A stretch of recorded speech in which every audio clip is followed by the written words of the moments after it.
Hey guys, welcome back.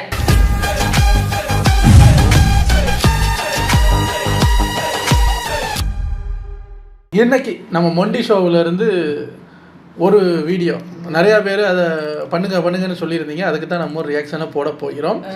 அதாவது நம்ம youth படம் இருக்குல்ல, கென் கருணாஸோட அவரோட அந்த யூத் படம் வந்து இப்போ ரீசெண்டாக ரிலீஸ் ஆகிருந்தது OTTயில். அதுலேருந்து அந்த படத்தோட ரோஸ்ட்டு தான் பார்க்க போகிறோம். ஸோ நிறையா பேர் LIK ரோஸ்ட்டு தான் போட்டுக்கிட்டு இருந்தாங்க. யூத் படம் ரோஸ்ட்டு வரலை. பார்த்தா ரொம்ப குறைவு தான் வந்தது, குறைவு தான். மற்ற சேனலில் ரோஸ்ட் பண்ணாங்களான்னு எக்ஸாக்டாக தெரியாது, பட் ரொம்ப குறைவு. அந்த வரிசையில் மொண்டி ஷோ அதை எடுத்து வந்திருக்காரு. நாங்களும் அந்த படத்தை பார்த்தோம். ஃபுல்லாக பிடிச்சிருக்கு அப்படின்னு சொல்ல முடியலை, ஃபுல்லாக பிடிக்கவே இல்லைங்க, கேவலம் அப்படியும் சொல்ல முடியலை. இதை ரோஸ்ட் கேட்டகரிக்குள்ளேயும் கொண்டு வர முடியலை, அப்ரிசியேஷன் கேட்டகரிக்குள்ளேயும் கொண்டு வர முடியலை. பார்க்குற மாதிரி இருந்துச்சு. ஆமாம், ஒரு தினுசாக இருந்தது. அது என்ன ஏதுன்னு தெரியலை. இவர் என்ன சொல்கிறாருன்னு பார்த்துட்டு நம்ம ப்ளஸ் மைனஸ் எல்லாத்தையும் இதில் சொல்லிடுவோம். இது ரோஸ்ட்டாக என்னன்னு எனக்கே தெரியாது. பார்த்துடலாம். யூத் மூவி ரோஸ்ட் அப்படின்னு போட்டிருக்காரு. இது ஒரு ஷார்ட் 9 minutes வீடியோங்கிறதுனால டக்குன்னு பார்த்துட்டு ரெடி. இந்த தருதலையோட பேரு பிரவீன். இவன் ஒரு காஜு குட்டி. இவன் 10வது படிக்கும் போது 10க்கும் மேற்பட்ட பொண்ணு பின்னாடி பாய பிளான் பண்ணிருக்கான். எங்க ஏரியா மல்லிகடைக்கார பொண்ணு, பக்கத்து வீட்டுக்கார பொண்ணு, கோயில். இந்த கர்மத்துக்கு இவன் வச்ச பேரு லவ் லவ் லவ். நீ பண்றதெல்லாம் பார்த்தா எனக்கே பொம்பளை பொறுக்கி மறுச்சி. ஏய் எதுக்குறப்ப அவன் அடிக்கிற? அவன் கரெக்டா தான் சொல்றான். பொம்பளை பொறுக்கி தான் நீ. இன்னைக்கு நம்ம யூத் படத்தை தான் குஜிலி மஸ்து பண்ண போறோம். அப்புறம் என்ன குஜிலி மஸ்து பண்ணிடலாமா? சரி, இவன் தான் ஏதோ வயசு கோளாறுல 10வது படிக்கும் போது 10 பொண்ணு, 12வது படிக்கும் போது 18 பொண்ணு தெரியுறான் அப்படின்னா, இவனோட ஃபேமிலி பேக்ரவுண்ட் வெரிஃபிகேஷன் பண்ணும் போது தான் தெரியுது வீணடிக்கப்பட்ட விந்துக்கள் அனைத்தும் ஒன்னா சேர்ந்து ஒரே ஃபேமிலியா வாழ்ந்துட்டு இருக்காங்கன்னு. இவன் அப்பா ஒரு குடிகார கம்யூனிட்டி. இவன் அப்பா 10வது படிக்கும் போது ஒரு ஆங்கிலோ இந்தியனை லவ் பண்ணி செருப்பிட்டு வாங்கியிருக்கான். இந்த ஆள் ஒரு ஆங்கிலோ லேடியை லவ் பண்ணாருங்க. அந்த பொம்பளை இவருக்கு இங்கிலீஷ் பேச வரல, நோ சொல்லிச்சு. அந்த செருப்படி வாங்கின கதையை தினமும் ராத்திரி கட்டிங்க போட்டு வந்து ஏதோ பெரிய காவிய கதை மாதிரி டெய்லி கழிஞ்சிட்டு இருக்கான். இவன் ஆத்தாக்காரி இருக்கு பாருங்க, அது ஒரு மனநலம் பாதிக்கப்பட்ட ஒரு மக்கு. இவன் 12வது படிக்கும் போது பப்ளிக் எக்ஸாமுக்கு 10 நாள் தான் இருக்கு. ஒரு பொம்பளை பிள்ளைய கூட்டாந்து இந்த பிள்ளைய லவ் பண்றாங்கறான். எனக்கு எப்படி சொல்றேன்னு தெரியல, ஆனா அவளை எனக்கு ரொம்ப பிடிக்குமா. இவ ஒரு அக்மார்க் 90 கிட்ஸோட தாயா இருந்தா என்ன பண்ணிருக்கணும்? ஒரு கட்டையை எடுத்து அதை கக்கூஸ்ல முக்கி எடுத்து அவன் கவட்டையை இருந்தா பண்றா. அம்மாவோட கம்மியா பிடிக்குமா இல்ல அம்மாவோட நிறைய பிடிக்குமா? நாளை பின்ன ஒரு பொண்ணு வந்துச்சுன்னா அவன் நம்ம இது என்னன்னா, இப்போ பார்க்குற நம்ம அதை ரோஸ்ட் பண்ணுற நீங்கள் எல்லாம் 90s கிட்டு. ஆனால் அதை டைரக்ட் பண்ணி எழுதி அதை ஒரு அவரோட பெர்ஸ்பெக்டிவ்லேருந்து யோசித்த டைரக்டர் வந்து 90s கிட்டு கிடையாது, கென் கருணாஸ். ஸோ இப்படி நம்ம போய் நம்ம அம்மா கிட்ட எக்ஸாமுக்கு 10 நாளைக்கு முன்னாடி எனக்கு ஒரு பொண்ணை பிடிச்சிருக்குன்னு வீட்டுக்கே கூட்டி வந்தோம்னா என்ன நடக்கும், என்னடா நடக்கும் அப்படின்னு நமக்கு தெரியும். மேபி அவங்க அம்மா எல்லாம் இப்போ அதை பண்ண மாட்டாங்க போல இருக்கு. அதனால அவர் அப்படி எடுத்து வச்சிருக்காரு. இவன் நம்ம படம் எடுக்கும்போது என்ன நடந்திருக்கு அப்படிங்கிறத காட்டியிருப்போம். மறந்துடுவான்ல. ஏண்டி உன் பையன் ஆல்ரெடி 12 பேரோட தகாத உறவுல இருந்துட்டு 13வது ஒரு தற்கொலை வீட்டுக்கு கூட்டாந்து இருக்கான். அவனை கவட்டையை விரிச்சு அவனை காயடிச்சு விடாம இவனுங்களை இன்னைக்கு பிதிக்கி வரண்டியே. சரி, இந்த லேடிஸ் வீக்னஸ் பாய் 10th எவ்வளவு மார்க் வாங்கியிருக்கான் அப்படின்னு பாத்துக்கிட்டீங்கன்னா 200 வருங்க.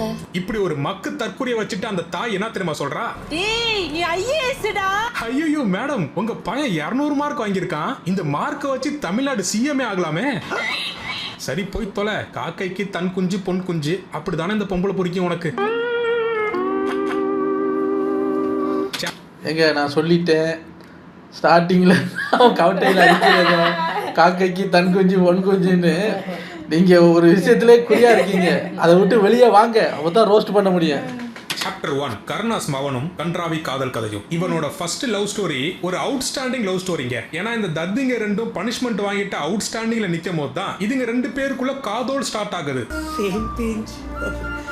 மக்களை நம்மளும் 10வது 12வது தாண்டி தான் வந்திருக்கோம். நம்ம கிளாஸ்லயும் பொண்ணுங்களை கரெக்ட் பண்ண என்னமோ பண்ணுவாங்க, அது வேற விஷயம். ஆனா வரலாற்றிலேயே ஒருத்தன் பப்ஸ் வாங்கி கொடுத்ததுக்காக ஒரு பொண்ணு கரெக்ட் ஆகுறது இப்பதான்டா பாக்குறேன். உனக்கு இன்னொரு பஃப் வேணுமா? எங்க அப்பா பேக்கரி கடை தான் வச்சிருக்காரு. நான் டெய்லி உனக்கு பஃப் எடுத்துட்டு வரேன்.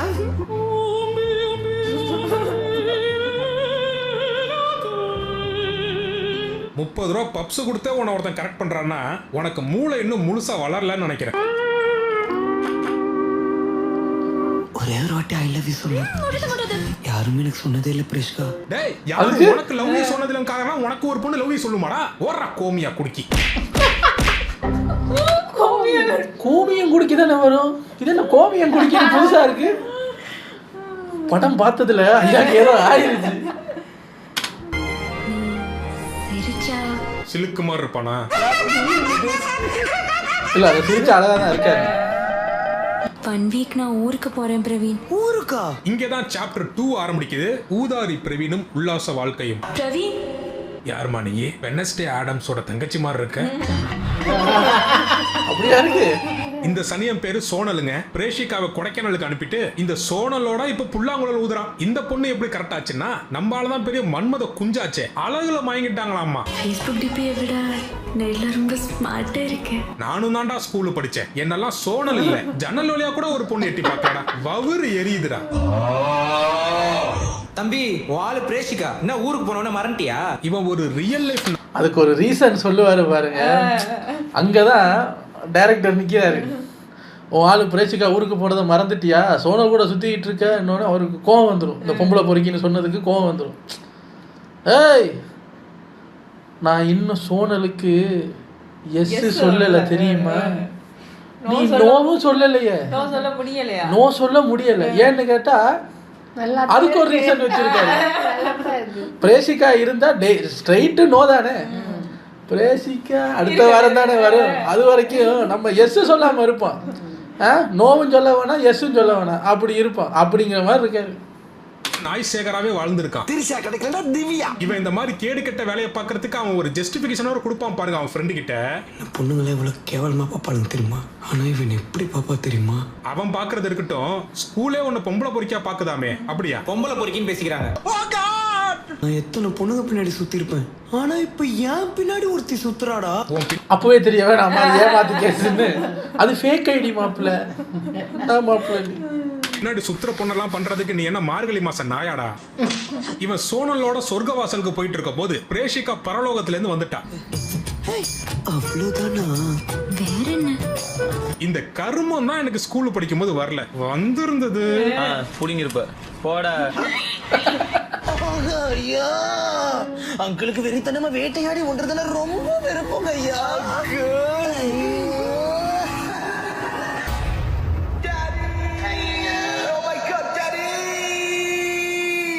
எந்த ஊர்லடா பரணாவது படிக்கிறவன் இந்த மாதிரி பல்லான வேலையெல்லாம் பார்த்துட்டு தெரியுறா? படிக்கிற பசங்க மனசுல என்னடா படுக்கிற ஆசையெல்லாம் தூண்டு விட்டுட்டு இருக்கீங்க? மதுரோலி காய்ஸ் நீங்களாம் எப்படி கொரோனா 2ஆம் அலையில தப்பிச்சீங்க? இந்த பிரவீன் பரதேசி பண்ற வேலையெல்லாம் பண்ணிட்டு இது ஒரு ட்விஸ்டாமா. இதுல என்ன ஆச்சரியம்னா அது அந்த ஒரு படத்துக்கு ஒரு ஃப்ரேமிங்காக அது வச்சிருக்காங்க. ஓகே, பட் ரியாலிட்டியை யோசிச்சு பார்க்கும்போது ஷிப்பு வருது. ஷிப்பு நம்ம எல்லாம் படிக்கும்போது வீட்டுக்கு வந்ததுக்கப்புறம் வீட்டை விட்டு வெளியே போய் ஸ்கூல் ஃப்ரெண்ட்ஸோட நம்ம ஆம்பளை ஃப்ரெண்ட்ஸோட பேசுறதுக்கே ஒளிஞ்சிருந்து தான் பேசுவோம். கடைக்கு போகிற அம்மா அப்பா எங்கேயாவது பார்த்தா என்னடா ரோட்டில் நின்று பேசிக்கிட்டு இருக்க போடா வீட்டுக்கு அப்படின்னு அடிப்பாங்களேன்னு இப்படி சேர்ச்சுக்குள்ளே போய் உட்காந்துக்கிட்டு மரத்துக்குள்ள ஒழிச்சிக்கிட்டு தான் பேசுவோம். டேய் மாப்பிள்ள நாளைக்கு கிரிக்கெட் பேட் எடுத்து வந்துரு, இங்கே வேணாம் அங்கிட்டு போய் நம்ம விளையாடுவோம் அப்படிங்கிற மாதிரி பேசிக்கிட்டு இருப்போம். அனுபவம் பேசுகிறோம். ஆமாம், எங்கள் வீட்டுக்கு பார்த்த ஒரு சேர்ச் இருக்கு. அதுக்குள்ளே உட்காந்து தான் நானும் என் ஃப்ரெண்டும் பேசிக்கிட்டு இருந்தோம். அதே மோப்பம் பிடிச்சி வந்துட்டேன். வந்ததுக்கப்புறம் அவனே சொன்னான் இனி சேர்ச்சுக்குள்ளெல்லாம் வந்து பேசக்கூடாது. எப்போ தம்பி நாளிலேருந்து நீ வீட்டுக்கு வந்துரு. வந்தவன் போக மாட்டேன். அது ஒரு தனி டிஸ்ட்ராக்ட். அதை விடுங்க. இங்கே என்னடானா பேசுறது சீக்கிரட்டாக பேசுறது கேர்ள்ஸ் கூட அது சரியா நட்டு ரோட்டில் தான் பேசுறாரு. யாருக்கும் பயப்பட மாட்டாரா அவரு. அசையாத மரம் ஒன்று உய்ந்தது கீழே. அவனுக்கு எவ்வளவு நல்லா ப்ரொபோஸ் பண்ணிட்டு இருக்கா தெரியுமா? நான் அவளுக்கு எதுவுமே சொன்னது இல்ல. ஆமா ஒன்னு சொல்லல. ஆனா அவளை ஓரமா கூட்டு போய் எல்லாம் பண்ணிட்டு இருந்த. இன்னைக்கு ஒரு லவ்ல டவுட் வந்துருச்சோ, இனிமே அது லவ்வே இல்ல. நீ எப்படா லவ் பண்ண? 10th படிக்கும் போது 5 புள்ள, 12வது படிக்கும் போது 2 புள்ள, கிளைமேக்ஸ்ல ஒரு காட்டேரி வருது. ஆக மொத்தம் படம் முறையதுக்குள்ளே அது உங்களுக்கு அவர் அது என்ன ஹீரோ மேல சிம்பத்தி வரும்னு நினைச்சு எழுதியிருக்காரு பிரதர். பட் அது பார்க்கும்போது அது வேற விதமா வருது. என்னைக்கு லவ்ல டவுட் வந்துருச்சோ அது லவ்வே இல்லை. ஏன் இந்த டைலாக்லாம் சொல்றாருன்னா அதுக்கு அடுத்து ஒரு வசனம் சொல்லுவாரு. இப்ப சொல்றேன் அவளுக்கு எஸ், இப்ப சொல்றேன் அதுதான் அவரோட அல்டிமேட் பிளானு. இதை எப்படி பிரேசிகாட்ட சொல்றதுன்னு இருக்கும்போது பிரேசிகாவே கண்டுபிடிச்ச உடனே இப்போ தப்ப தூக்கி பிரேசிகா மேல போடுறாரு. சந்தேகப்பட்டு இல்லை, என்ன போய் சந்தேகப்பட்டு இல்லை, நான் அவளுக்கு நோ சொல்லலை, எஸ்ன்னு சொல்லலை, ஒன்றும் சொல்ல மாட்டேன். ஆனா இருப்பாங்க இதுக்கு வச்சிருந்தேன். அதான் இதுல ஒவ்வொரு விஷயமா நடக்க நடக்க மிஸ்டி வந்து அதுக்கு அந்த பேரை கண்டுபிடிக்கிறதுக்கு போராடுது. இவர் இப்படி பிரேசிகாவை ஒரு வாரம் ஊருக்கு அனுப்பிட்டு இந்த பொண்ணோட எஸ்ன்னு சொல்லாம நோவும் சொல்லாம வச்சிருக்கும் போது மிஸ்டி சொல்லுது, இதுக்கு பேர் தானே பஞ்சிங்க. பஞ்சிங்க அதான் இப்ப இருக்கிற பசங்க சொல்லி தருவாங்களே, ஓ பெஞ்சிங்க, யோ பஞ்சிங்கன்னா இது அகுகா. பஞ்சிங் எல்லாம் நம்ம காலத்துல தான், லவ் அப்படின்னு சொன்னாலே பஞ்சிங் பண்ணுவாங்க. ஆனா இப்ப எல்லாம் பெஞ்சிங் பண்றாங்க. மிஸ்டி வந்து அந்த ஒவ்வொரு படத்துல ஒரு சீன் போக இது பஞ்சிங்கி, இது பெஞ்சிங்கி, இது குஞ்சிங்கி, ஒன்னொன்னா சொல்லிக்கிட்டு வருது. 8 பொண்ணோட வாழ்க்கையை கெடுக்க பார்த்திருக்கேன். இது பேர் தான் உங்க ஊர்ல லவ் ஆனா லாக்டவுன் கிட்டு. மக்களை இப்ப என்ன ஆச்சுன்னு கேட்டுக்கிட்டீங்கன்னா, இந்த 2 பொண்ணும் இவனுக்கு 2வது அறம் ஆயிடுச்சு. அப்புறம் என்ன, சாப்டர் 3 3வது மூதேவியும் மூடு முட்டியும். எனக்கு எண்டே கிடையாதுடா. அதுவும் லவ் எப்படி வருது தெரியுமா? நயன்தாரா புதுசா பிறந்த ஃபீலிங்குமா. இதெல்லாம் புயல் காத்துல உட்காந்து எவனா பொறி சாப்பிடுவான், அவங்கிட்ட போய் சொல்றா. ஃபர்ஸ்ட் பொண்ணை பப்ஸ கொடுத்து மயக்கனா, 3வது பொண்ணை எதை காட்டி மயக்கிருக்கான்னா அவ அப்பனை பாடி ஷேமிங் பண்ணி. ஆமா ஆமா, கனகா அப்பா சொட்டதான். இவர் அப்பா அமெரிக்கால ஆணழகனா இருந்தாப்ல.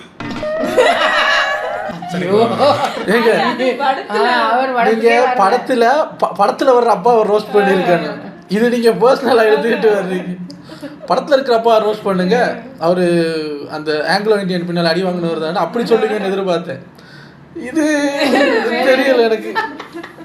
என்னன்னா இவன் பாடி ஷேவிங் பண்ணதை அந்த சனியா டீச்சர்ட்ட போட்டு கொடுக்கலையாமா, அதை இவன் லவ்னு நினைச்சுக்கிட்டான். Have a headache. Can I use the medical room? ஏய் கனகா, நீ என்ன மாட்டி விடல? அரண்டவன் கண்ணுக்கு இருண்டதெல்லாம் பேய்ங்கிற மாதிரி காம கொடூரன் கண்ணுக்கு கண்டதெல்லாம் காஜியா தான் தெரியுமாமா. சொல்ல மறந்துட்டேன், இந்த கம்யூனிட்டிக்கு இவன்ட்ட பிடிச்சதே என்ன தெரியுமாமா? நீ 3 பட தனுஷ் மாதிரி பண்ணுவேல, அது மாதிரி பண்ணு. நான் தெரியாம கேட்குறேன், இது அது என்ன படம்? அந்த விக்ரம் பிரபுவோட படம் நடிச்சாங்களே சிறை. அந்த சிறை படத்தில் பார்க்கும்போது ஒரு நல்ல ஆர்டிஸ்ட் அப்படின்னு ஒரு ரேஞ்சில் இருந்தாங்க. இதில் அவங்கள ஸ்கூல் ஸ்டூடெண்ட்னு இறக்கி வந்தது கூட ஓகே. இது அவங்க ஒரிஜினல் வாய்ஸா? ரொம்ப இரிட்டேட்டிங்காக இருந்தது. இது என்னது, இது ஒரிஜினல் வாய்ஸ் அவங்க இல்லைன்னா அந்த சின்ன பிள்ளை மாதிரி பேசுறாங்களோ என்னன்னு தெரியல. இது நல்லா இல்லை மேடம். பிரேசிகாலாம் நார்மலாக தானே பேசிச்சு, நீங்க மட்டும் மூக்கால பேசுறீங்க. ஆமா, அது ஒரு மாதிரி இரிட்டேட்டிங்கா இருந்தது. படம் முழுக்க இப்படிதான் பேசி. இப்போ கேட்டீங்கல்ல எப்படி இருக்குன்னு, அந்த சிறை பார்த்து இந்த பிள்ளைய பிடிச்சிருந்தா. ஆமா ஜெய்ஜா, இவன் யாருங்க குறுக்கால? இவங்க அப்பா இவனை பப்ஸ் வித்து படிக்க வச்சா, இவன் எல்லா பொண்ணுங்களையும் பாலியல் இச்சை காமிச்சு இவன் வலையில விளை வச்சிட்டு இருக்கான். I love you Kanaka. Praveen, அது ஜஸ்ட் ஃப்ரெண்ட்ஷிப். நண்பர்களே, என்னடாச்சுன்னா ஒரு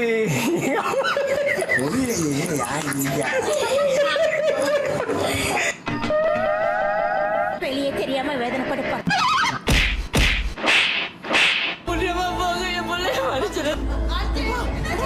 இவனை பெத்த பாவத்துக்கு இவ தாய் மாரடப்பு வந்து மல்லாக்கப்படுத்து கிடக்கிறான். ஆனா இத காம கொடூரன் குட்டி குஞ்சான் லாக்டவுன் கிட்டு. அவன் 12th பாஸ் பண்ணா நான் அவனை லவ் பண்றேன்.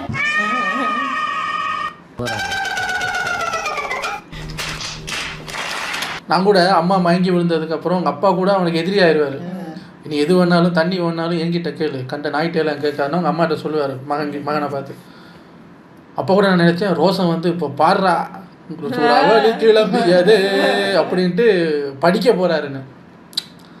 நீ 12th பாஸ் பண்ணு, நான் உன்னை லவ் பண்ணுறேன் சொன்ன உடனே புக்கை திறந்து வச்சுக்கிட்டு ஃப்ரெண்ட்ஸ் எல்லாரையும் கூப்பிட்டு படியோ படின்னு படிச்சு. அப்பா இதை அவங்க அப்பா அம்மாவும் அந்த முட்டாளம்மா, ஓ என்னம்மா இப்படி ஆனதுக்கு அவன் எப்படி படிக்கிறான் தெரியுமா நம்பிக்கிட்டு இது என்ன. நேத்து தான் உன் அம்மா ஒன்னால நாக் அவுட் ஆகி படுத்து கிடக்குறா. நீ என்னடானா இன்னைக்கு திருப்பி அந்த பொண்ணு பேரு நாக்க தொங்க போட்டு போற. டே லவ்டா, இது லவ்வாடா.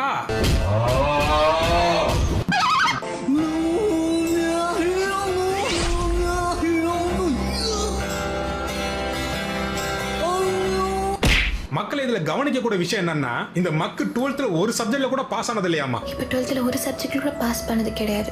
நீ 12th பாஸ் பண்ணியான்னு எனக்கு தெரியாது. அந்த பொம்பளை புள்ள மேல இருந்த காஜுக்காக 10 நாளைக்கு முன்னாடி உட்காந்து படிச்சு ஸ்கூல்லயே 10வது ரேங்க் உள்ள வந்துடுறான். என்னங்க 9th ரேங்க் வாங்கின பையனை போட்டு நீங்க எப்படி திட்டிக்கிட்டு இருக்கீங்க?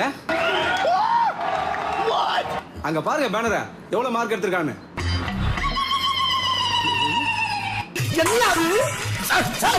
இதை நீ 10வதுலயே பண்ணிருந்தா 10 பொண்ணுங்க வாழ்க்கையா சேவ் ஆயிருக்கும்லடா பைத்தியக்கார கம்யூனிட்டி.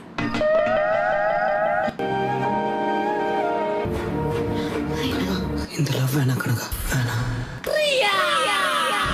இதுல சுவாரஸ்யமான விஷயமே என்னன்னா இந்த கர்மத்தை ஒரு மோட்டிவேஷன் ஸ்டோரின்னு நம்பி எடுத்திருக்காங்க. இதையும் உட்காந்து பார்த்து லாக்டவுன் கிட்ஸ் எல்லாம் பிளாக் பஸ்டர் ஆக்கிட்டாங்க. எவனோ காரி துப்பி மூக்கு சிந்தி போட்ட கதையெல்லாம் எடுத்துட்டு பெரிய மோட்டிவேஷன் ஸ்டோரி மாதிரி எடுத்து தள்ளியிருக்காங்க. நான் இந்த யூத் படத்தை தியேட்டர்ல பார்த்ததுக்கு என் சுத்த நானே பார்த்துட்டு போயிருப்பேன்டா.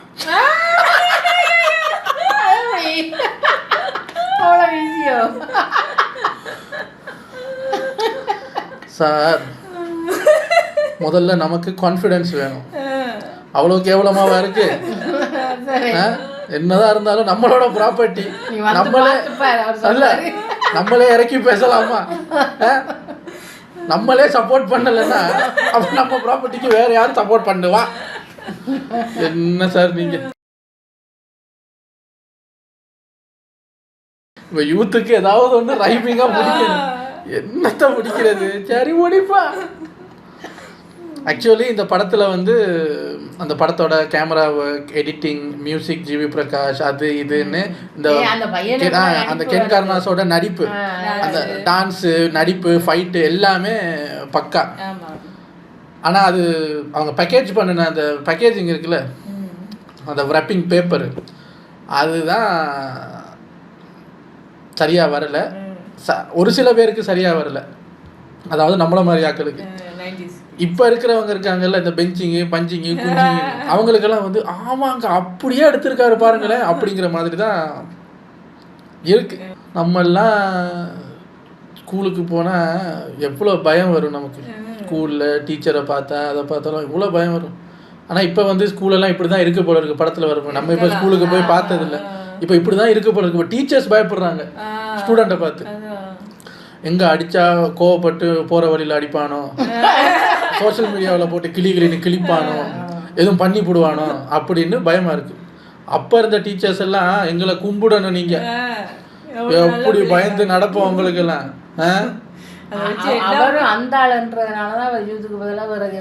அதுதான் மொண்டியும் நம்மளை மாதிரி 90s கிட்ட அதான் அவருக்கு ஆத்திரங்கள். அதாங்க கதையை கண்டிப்பாக ரோஸ்ட் பண்ண வேண்டிய கதை தான். அங்கே ஒரு லவ் இங்கே ஒரு லவ்னு அதுக்கு ஒரு ஜஸ்டிஃபிகேஷன் கொடுத்து அப்படி இப்படின்னு ரோஸ்ட் பண்ண வேண்டிய கதை தான். பட் கென் கருணாஸுக்கு டேலண்ட் இருக்குது. As a director, as a film maker, story ரைட்டர்னு டேலண்ட் இருக்குது. ஸோ ஃபஸ்ட்டு படத்தில் இப்போ அவர் ஒரு ஹீரோவாக தன்னை உள்ள சினிமா இண்டஸ்ட்ரிக்குள்ளே ஹீரோவாக வந்துடணுங்கிறதுக்காக இப்போ யாரை டார்கெட் ஆடியன்ஸாக வச்சு எடுத்த படம் ஓடுமுன்னு அவருக்கு ஒரு கணிப்பு இருக்குல்ல. அதையும் இப்போ நம்ம பிரதீப் ரங்கநாதனோட படங்களோட டெம்ப்ளேட் இருக்குல்ல, பண்ணாத சில்மிசம்லாம் பண்ணிவிட்டு கிளைமேக்ஸில் திருந்துறது. கிளைமேக்ஸில் ஒரு அப்பா சென்டிமெண்ட் அம்மா சென்டிமெண்ட்டை வச்சு டான் படம் மாதிரி எடுத்து விட்டோம்னா அந்த கடைசி கொஞ்சம் நேரத்தில் படத்தை வச்சு முன்னாடி நடந்ததெல்லாம் மறந்துட்டு படம் நல்லா இருக்குன்னுவாங்க. அந்த டெம்ப்ளேட்டை கையில் எடுத்துக்கிட்டு டார்கெட் ஆடியன்ஸாக இப்போ நம்ம ஜென்சி கிட்ஸை மைண்டில் வச்சுக்கிட்டு ஒரு ஸ்கூல் சப்ஜெக்ட் ஒன்று எடுத்திருக்காரு. அவரே அந்த சக்ஸஸ் மீட்டில் சொன்னார், நாங்கள் பெரிய இன்டெலெக்சுவலாக பெரிய சும்மா அப்படி படம் எடுத்திருக்கவங்கலாம் சொல்ல வரலை, ஜாலியாக ஒரு படம் பண்ணியிருக்கான். ஸோ இது வந்து தன்னோட சேஃபான லான்ச்சுக்காக. மேபி இப்போ ஹீரோ ஆகிட்டார்ல, இப்போ அடுத்த கென் கருணாஸோட படம் வருதுன்னா கண்டிப்பாக எல்லோரும் போய் பார்ப்பாங்கல்ல. அப்போ இனி மேபி ஸ்டோரியில் ஃபோக்கஸ் பண்ணி கொஞ்சம் ஸ்டோரி சப்ஜெக்டாக வர சான்ஸ் இருக்குது. இது ஒரு லான்ச்சுக்காக பண்ணினதாக தான் இருக்கும். அவரோட செகண்ட் படம், அவரோட ரைட்டிங்கில் வர்ற செகண்ட் படத்தை பார்த்துட்டு தான் லான்ச்சும் கிடையாது ஒரு பூஞ்சும் கிடையாது, ஐயாவோட ஐடியாலஜியாக இதான் போல் இருக்குங்கிற மாதிரி நம்ம ஃபிக்ஸ் ஆகலாம்.